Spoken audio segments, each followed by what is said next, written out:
In today's video, we're going to be changing all of the exhaust rockers on my Detroit Diesel Series 60. If you watched my previous video on doing the overhead adjustment on my Series 60, you'll already know that I found some exhaust rollers on the exhaust rockers that were bad. I'll show you those here in a little bit when I get them off, but the summary is that I found most of them had some level of pitting on the roller themselves. And although some folks seem to think that I could continue to run it as is, my preference was going to be to just go ahead and change all of them. If I'd only found pitting on one roller, I probably would have just stuck to changing that one particular one, but there were two reasons why I decided that I wanted to change all six. The first one is that most of the rollers were showing some kind of pitting on them on the exhaust side. And I figured that since most of them were already starting to show pitting, that the others were probably going to start showing pitting as well before too long. You'll see in a minute how Detroit has the rocker set up, but it's basically the same amount of effort to change all of the rockers as it is to change one. The second reason I decided to change all of them is that Detroit Diesel has a service bulletin out for the exhaust rockers, and specifically the roller on the exhaust rockers. This engine came with standard metal rollers like what you'd see in most kind of a roller rocker kind of application, but the updated style has a ceramic roller. Basically, Detroit Diesel was finding issues like this pitting that I'm seeing on the metal rollers and found that the ceramic was an improved design. My engine already has ceramic rollers on the injectors and all of them look perfect. But my intake and my exhaust rollers are the original metal design. I spent a good amount of time figuring out what was going to be the best option for getting the best value on the rockers, and in the end the Detroit Diesel dealership was my best bet. Some companies wanted to sell me the entire rocker assembly, which on this engine there's two rocker assemblies, one for the front three cylinders and then one for the back three cylinders, and they wanted to sell me that entire assembly for $3,000 each, which is just ridiculous. In the end, I got all six exhaust rockers that were remanufactured with the new ceramic rollers for under $1,000. My plan going into this is that I'm not going to change the intake rockers even though they still have the old style metal rollers on them. My reason for this is that I haven't yet observed any issues on any of those six intake rockers, so I don't have reason to believe that those are going bad. But the Detroit dealer did tell me that they could get me new intake rockers overnighted if I needed to. So what we're going to do is we're going to take these rocker assemblies off. We're going to check the intake rollers to see if any of them are showing signs of issues. If they aren't, then we're just going to go ahead and replace the exhaust rockers only, then we'll reinstall the whole assembly. I should note that I inspected the camshaft and I found no signs of problems with it so far. If you have pitting on your rollers, regardless of whether they're intake, exhaust, or injector, you should make sure to check the camshaft just to make sure that it has not started pitting. And that's part of the reason why it's important to replace these things earlier on. If you let them get bad, then eventually they will take out the camshaft, and that's both a lot more work and a lot more expense to change. When you're done with this job, you're going to need to do an overhead, so make sure to go check out my video on doing an overhead on the Series 60 for more information on that. And then the last thing to note is that my engine does not have Jake brake housings on it, so that makes this job easier for me. If you have Jake brakes, the general procedure is still the same, but you have a little bit more hardware that you're going to have to deal with. So with that, let's get looking at the engine and pull these rocker assemblies off. I'm about to start taking off the rocker assemblies here. So like I was mentioning earlier, the way that Detroit Diesel did this is that you've got them divided into two parts. You've got the forward three cylinders here, and then, probably can't see very well, but then there's two bolts here in the center, one for the forward side and one for the back side, and so then you've got the rear three cylinders. Obviously for this setup, the front three are going to be a lot easier, so that's what I'm going to try to show you most of this on. You've got a nut that goes onto a stud on either end of the engine, and then the rest are just bolts. So you need a deep well 18mm socket for here at the end for the nut. The rest you could do with a short well, but I'll probably just do it with the deep well for all of them. And once we get those off, I'm going to take them over to the bench. I've laid out some clean shop rags over on the workbench where I'm going to be swapping out the rockers. That way I've got a nice clean workspace to work with. So let's go ahead and get these things off.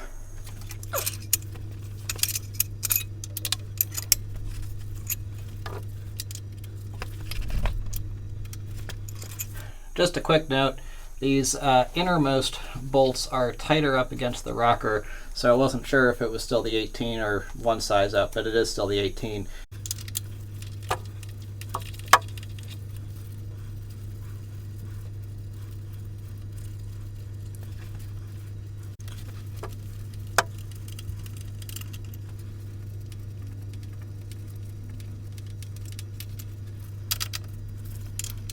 I've got the three bolts and the one nut loose or off for this forward set of rocker arms.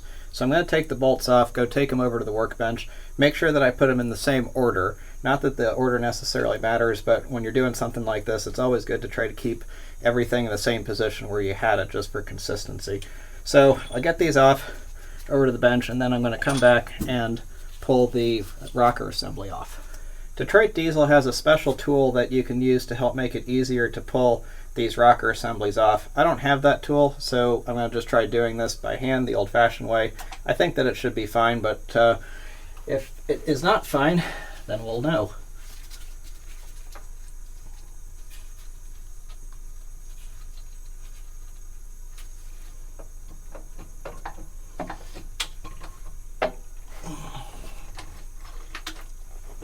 Okay. Well, it is fine, but I see why they recommend the tool. This is heavy. That rear one will not be fun. Alright, now I'm going to get the back 3 cylinders loosened up and try to get that rocker assembly off. This is pretty heavy, so that will be less fun to do, especially with having worse access, but it should be fine.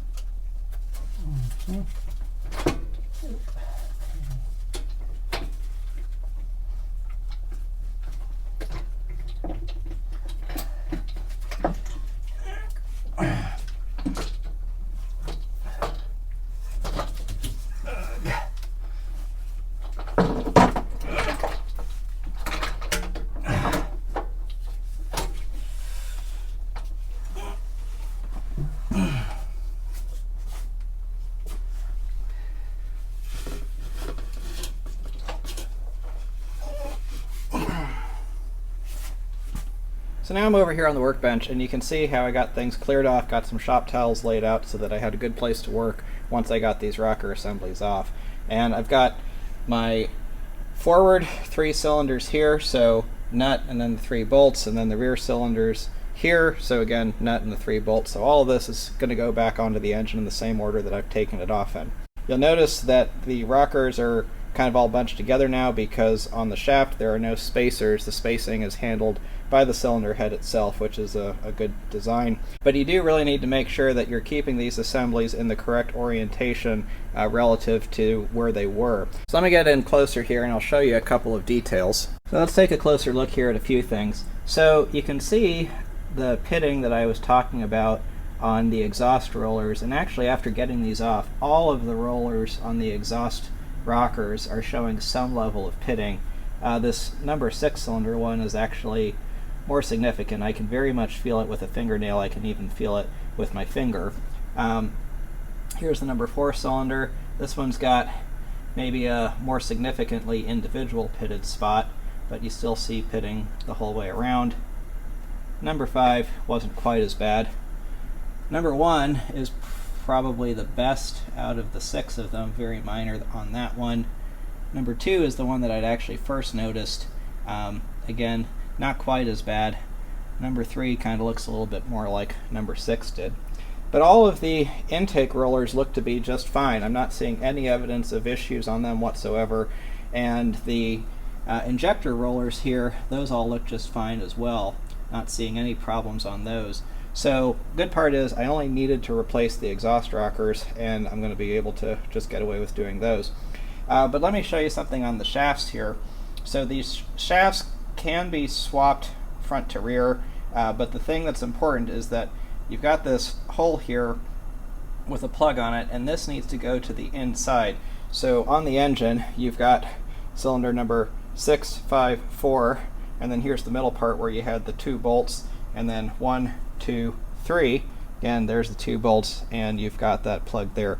So that's important because you have oil flow going through this rocker shaft, which then provides the oil supply to the rockers to lube them, lube the rollers, all of that, make sure that everything lasts a long time. So why did these exhaust rollers go bad? I honestly don't know. It seems like there was probably an insufficient design when Detroit made this. That's why they had to go to this ceramic material. So now what I can do is I can take these assemblies off and put the new exhaust rockers on. Something I am going to have to do is take off these valve adjusters and switch them over to the new rockers before I put the whole thing back together. Before I go and take these rockers off of the shafts, I'm going to loosen the valve adjuster nuts here, since I'm going to have to pull those off and put them on the new rockers. The new rockers from Detroit anyway do not come with these, so I'll just get these loosened here. Should be easier on the bench than it would be with them out, but it probably would have been easiest and smartest to loosen them before getting them out of the engine. Yeah, it definitely would have been best to get those loosened before I'd removed the things.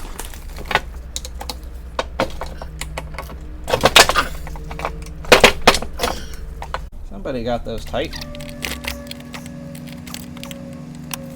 In my case, where I'm only going to do the exhaust rockers, I only need to loosen these exhaust ones. If you're going to do all of them, then you'd have to take them off of the intakes and the injectors as well. Or if you're just doing the intakes or just doing the injectors, just take off the ones that you need.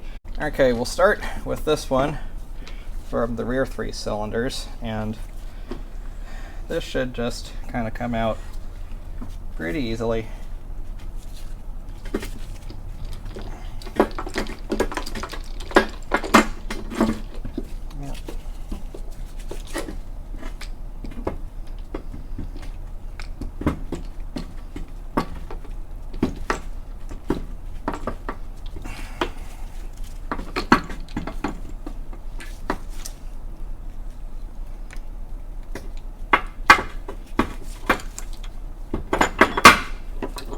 So that came off easily. Here you can see these oil lubrication holes that I was talking about, and this is why you need to make sure that you have this in the right orientation so that the oil can come in through these end bolts and then make its way through the shaft. I think in the manual they say that it specifically comes in from the far end that has the stud on it on the outside, and that the rest just are pass-throughs.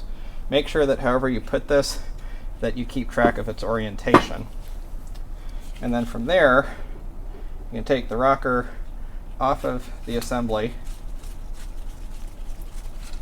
take these nuts off.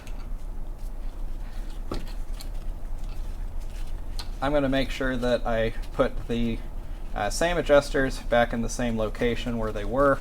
Not that that necessarily matters, but figure that way if there was any wear pattern that established between the head of the valve and the adjuster, that I'm going to maintain that. So before I go any further, I just want to take a look at these adjusters and make sure that they look good, and they do. The other thing is to make sure that they are the newest style, which these are.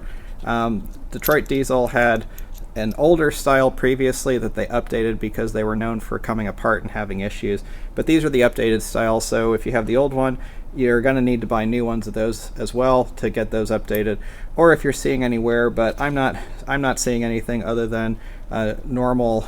You see that little circle there, that's just normal what you expect from it touching the valve. Here's the new style, and you can see that this has the nice new ceramic roller on it.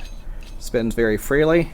You got nice new bushings in there as well, although those I don't think were a problem. So now I'm just going to put the new valve adjusters on here, get those screwed in. Of course I'm going to screw them in the whole way because putting them on just a little bit like this would not work. I'm going to put these in on the loose side just to make sure that I don't end up having them way too tight to start out with. And of course I'm not going to tighten the adjuster nuts because I know that they're going to need adjustment. For the intake and the injector ones, those I'm just going to leave them alone. I haven't done the overhead on this engine yet, but my expectation is that it's probably going to be fairly close. If it is off, it'll be off whatever it was before I took this whole thing apart. So this one is stuck a little bit. I'll have to get a wrench for it. So now I'm just going to work through the others on this rear bank, and then I'm going to put the shaft back on it.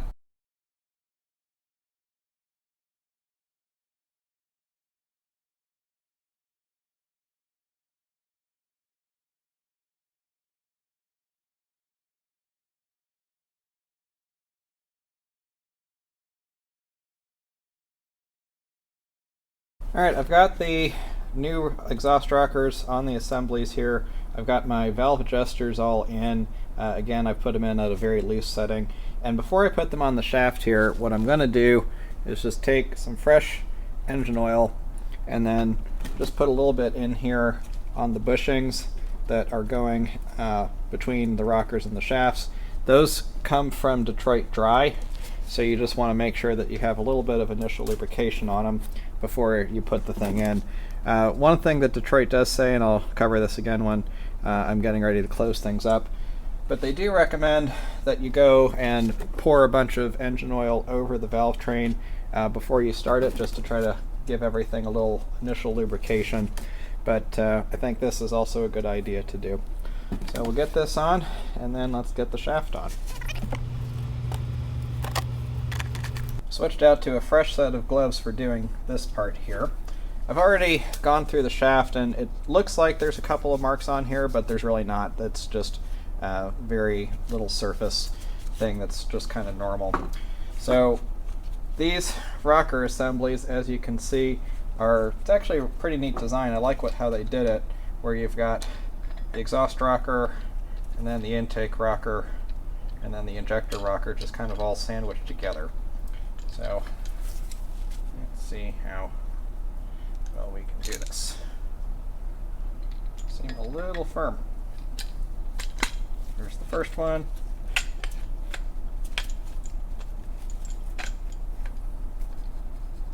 Go. And we got that through. Perfect. Get the middle one on.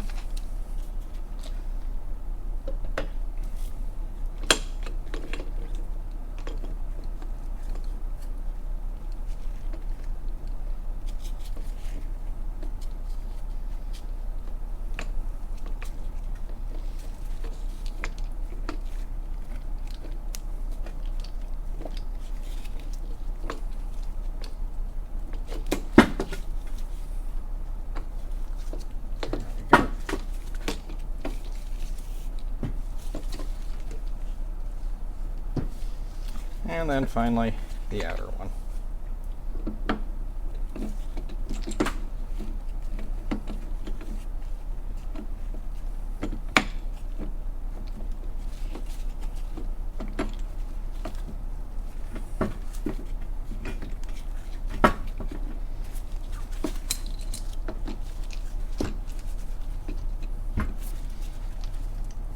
And once these are on, you just want to make sure that they're all rotating easily, and they are. So this one's good. So now I'm just going to do the forward 3 cylinders, get all these done at the same time, and then I'm going to be ready to put these things back on the engine.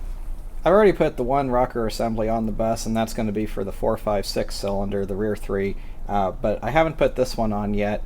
And this morning I just made a post on Facebook about my progress on one of the Prevost groups, and somebody else was going through the same job and posted a picture of their setup with these zip ties through here, and that made me figure out 2 things. First one was how the tool is supposed to work, which I didn't fully get from the picture, but second off, I wish I'd seen this before, because this is going to be a much easier way to move this rocker assembly around.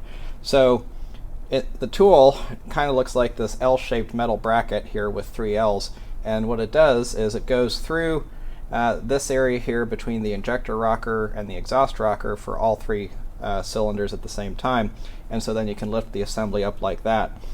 Zip ties will work similarly, and so then I can pick up the whole assembly this way, and that will make it much easier to move this over and into the bus, and at least get it more or less in the right position. The tool would do a better job of getting the spacing more accurate.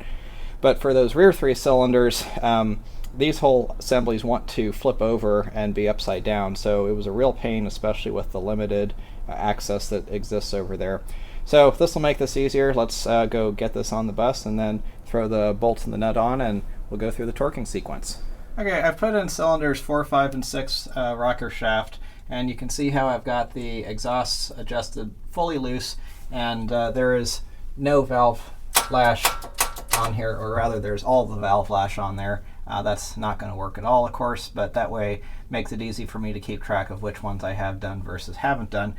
But before we put 1, 2, 3 in, I just wanted to take a moment to show you what this whole area looks like more up close and just give a good little inspection, see if there's anything to be concerned with. And I'm not seeing anything at all. You can see how, I'll look at cylinder 2 here because it's the easiest one to look at, but you can see in the middle is the injector, which if you're not familiar with how this works, these are electronically controlled injectors that use a mechanical actuation for getting the high pressure that you need to spray the fuel into the cylinder. And then on the left side of this view are the exhaust valves, on the right side are the intake valves. And then you can see the camshaft over here, big giant camshaft with big giant lobes, with the center being the injector lobe. The one further towards the bottom in this video is the exhaust, and the one towards the top in this video is the intake.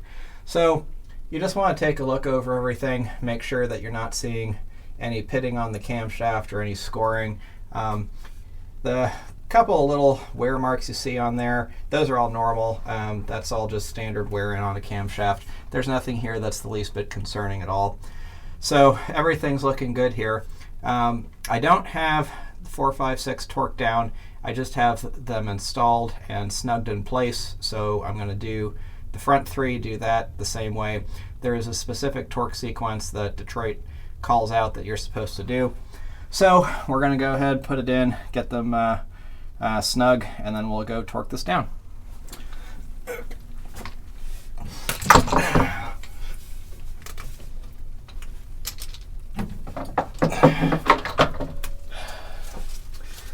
Hard part, well, there's a lot of hard parts, but one of the hard parts is getting the height that you need on this to get it all in right. And then you also have to get everything lined up properly. There we go. So I've got the rocker shaft roughly in place. Remember that when it drops in, it's not going to drop all the way to the bottom because the camshaft is still trying to push up on some of these rockers. So basically, you have to try to get it to where all of the rocker assemblies are lined up properly over their respective valves or injectors. Get it all started, and then as you start to gently tighten down the bolts and the nut, it'll all come into place. So you'll see that here momentarily. Now I've got the same nut. When I laid out this hardware, I laid it out in order so that it would go back into the same hole. I'm not trying to tighten anything down here, I'm just trying to get it started. And then number 4. So I can see that this is going down just fine as I hand tighten it. I'm going to go ahead and cut these zip ties off now, don't need them anymore.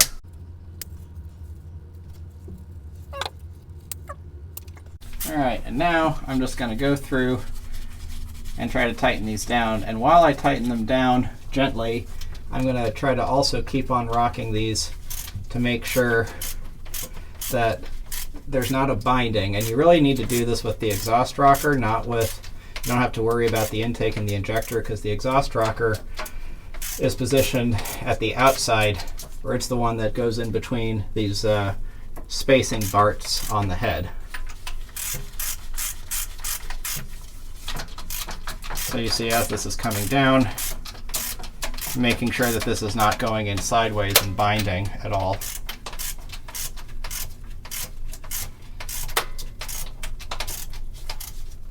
Okay, this was this one. Okay, that was a little tight there, but that's fine.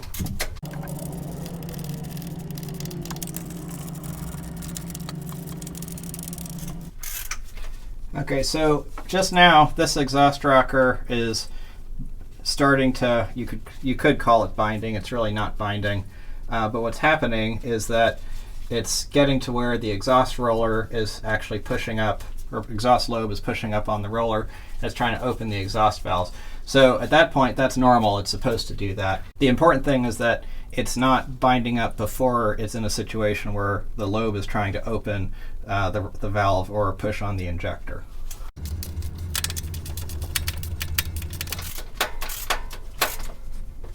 All right, that one's bottomed out now. This one is pushing on the injector, or pushing on the exhaust valves. That's bottomed out. That one is similar.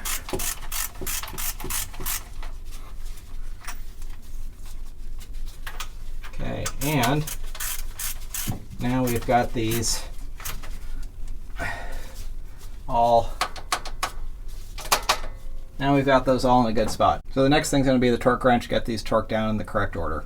All right, I'm having a hard time getting a good angle with the camera here, but I'm ready to torque everything down. Essentially the sequence is pretty simple and logical. You got 1, 2, the center bolts on the forward group of rockers. Then you have the same bolts as 3, 4 on the rear set of rockers. The middle bolts as 5 and 6, and then the nuts 7 way in the back, 8 here up front. The torque rating in the manual is 75 to 84 foot-pounds from memory. Basically 80 pounds is right in the middle. So I've got my torque wrench set to that. Let's go ahead and get these tightened down.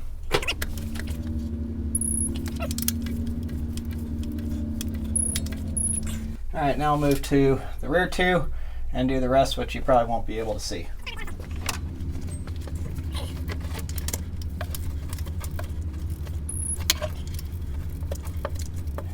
And now I'm just going to go through and do all of these again, make sure that they're all torqued down still, didn't switch, didn't move around at all.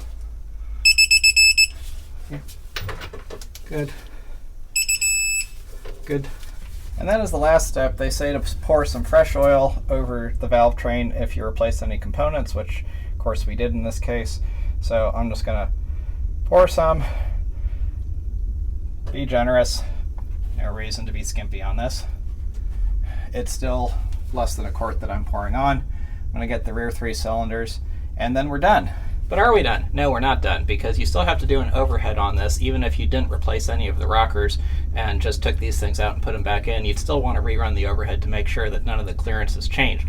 So for more information on that, check out my other video on how to do an overhead on a Series 60, which is what I was doing in the first place when I found these bad rocker rollers and had to go ahead and change all of these. It's been a couple months now since I finished replacing the exhaust rockers on the Series 60 in my Prevost. When I first saw the pitting on the exhaust rockers, I was really not very happy about that, and I was kind of dreading what the whole process was going to entail. In the end, this was actually really a pretty simple job, and to my surprise, the Detroit dealer ended up being the best and most cost-effective option for getting replacement parts, and they were also very quick about getting the parts to me. I've seen a lot of people who seem to be hesitant about going to the Detroit dealer or the Cat dealer, depending on which brand of diesel engine they have in their bus, RV, or truck. And I think a lot of that tends to come from experiences with dealerships in the automotive world, where they tend to be very expensive. They tend to have the most expensive parts. Honestly, my experience, especially in the context of these rockers that I got from the Detroit dealer, is that the dealership is really a very good place to be going for these kinds of engines to get the parts that you need. They've got your entire engine based off of serial number in their system. They know what the parts should be, and they've generally been able to get the parts for me very quickly.